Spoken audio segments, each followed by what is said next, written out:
এক একটি জেলায় আসলে হাজার হাজার পাড়া রয়েছে, গ্রাম রয়েছে। এমন এতগুলো জেলায় একসাথে উদ্ধার কার্যক্রম পরিচালনা করা খুবই টাফ। যেই জায়গা থেকে পারি আগে উদ্ধার কার্যক্রমটি করে তাদেরকে একটি নিরাপদ আশ্রয় নিয়ে আসাটা সবচেয়ে বেশি ইম্পর্টেন্ট। আমরা প্রায় শতাধিক আহত রোগীকে আজকে ফান্ডটি দিয়েছি, যেখানে ন্যূনতম 10,000 টাকা থেকে শুরু করে 1 লাখ টাকা পর্যন্ত ফান্ড দেওয়া হয়েছে।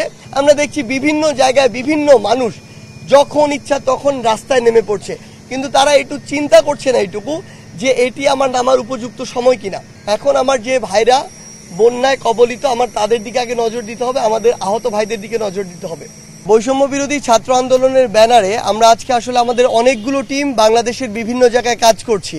আমরা জানি যে আমাদের দেশের দক্ষিণবঙ্গের যে জেলাগুলো রয়েছে, বিশেষ করে ফেনী, নোয়াখালী, লক্ষ্মীপুর, কুমিল্লা, ব্রাহ্মণবাড়িয়া সহ বাংলাদেশের অনেক জেলায় আসলে অলরেডি বন্যা কবলিত অবস্থায় পড়ে গিয়েছে। এবং ভারত থেকে তাদের যে আসলে প্রত্যেক বছরে তাদের যে স্বভাবগত একটি বৈশিষ্ট্য রয়েছে, যখন তাদের এই পানির চাপটি কিছুটা বেড়ে যায় তারা সেই পানি দিয়ে বাংলাদেশকে অনেক বড় একটি সমস্যায় ফেলে।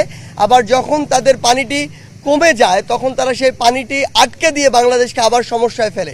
এই যে ভারতের একটি স্বভাবগত বৈশিষ্ট্য, সেই বৈশিষ্ট্যের একটি সবচেয়ে বাজে একটি প্রতিফলন আমরা এখন দেখতে পাচ্ছি। তারা তাদের সুবিধা মতো করে বাংলাদেশের কথা চিন্তা না করে তাদের যে গেটগুলো সেগুলো খুলে দিয়েছে এবং বাংলাদেশের দক্ষিণাঞ্চলের বেশ কিছু জেলা এত সংকটপূর্ণ একটি অবস্থায় পড়েছে, যেটি আসলে বাংলাদেশের জন্য এবং আমাদের সকলের জন্য অত্যন্ত কষ্টকর। সেই জায়গা থেকে এমন একটি পরিস্থিতিতে আমাদের একটি টিম অলরেডি দক্ষিণাঞ্চলে রয়েছে, পাশাপাশি আমাদের আরেকটি টিম যারা টিএসসিতে আসলে ত্রাণ নিয়ে কাজ করছে।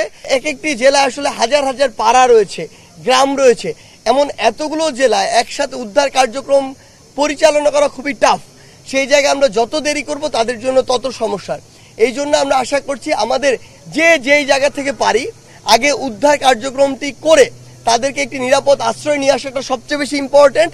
এরপরে আমাদের জায়গা থেকে ত্রাণ সহ যেভাবে আমরা সহযোগিতা করতে পারি সেটি আমাদের করতে হবে। আরেকটি বিষয় হলো, আজকেও আমরা আমাদের বরাবরের মতো আজকে আবারও ঢাকার অনেকগুলো হসপিটালে আমরা গিয়েছিলাম। সেই হসপিটালগুলোতে আমাদের যে ভাই বোনরা এখন আহত অবস্থায় ভর্তি রয়েছে সেইগুলোতে আমরা আজকেও ফান্ড দিয়ে আসার ব্যবস্থা করেছি। সেই জায়গায় ফান্ডটি আমাদেরকে প্রোভাইড করেছে আসুন্না ফাউন্ডেশন। তাদের এখানে আমাদের ভলান্টিয়ার রয়েছে, আমরা শুধু কানেক্ট করে দিয়েছি রোগীদের সাথে, তাদেরকে হসপিটালে নিয়ে এসেছি, তারা তাদের হাতে এই ফান্ডটি দিয়েছে। আমরা প্রায় শতাধিক আহত রোগীকে আজকে এই ফান্ডটি দিয়েছি, যেখানে ন্যূনতম 10,000 টাকা থেকে শুরু করে 1 লাখ টাকা পর্যন্ত ফান্ড দেওয়া হয়েছে। আমরা মনে করি আমাদের যে আহত ভাই বোনেরা রয়েছে, দেশের সময়ের সাথে সাথে নতুন নতুন সিচুয়েশন আসবে, কিন্তু আমাদের এই ভাইদের আসলে বিন্দুমাত্র সময়ের জন্য ভুলে যাওয়ার সুযোগ নেই। আসলে তারা হসপিটালে থাকবে, টাকার অভাবে তাদের কোনো একটি সুবিধা নিশ্চিত হবে না। এটি আসলে আমাদের দ্বারা কখনো করা উচিত হবে না এবং করা সম্ভব নয়।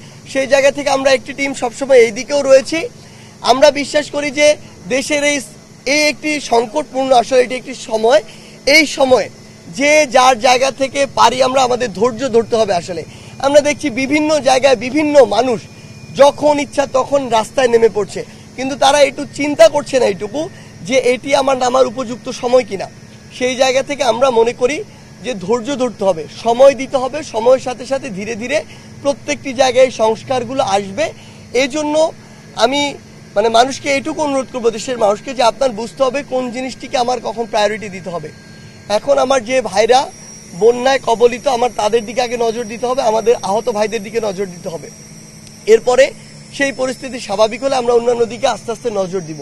এই জন্য সবাইকে ধৈর্য ধরার আহ্বান জানাচ্ছি এবং আমার ওই আহত ভাই বোনদের জন্য সকলকে, পুরো দেশের মানুষকে দোয়া করার জন্য অনুরোধ করছি।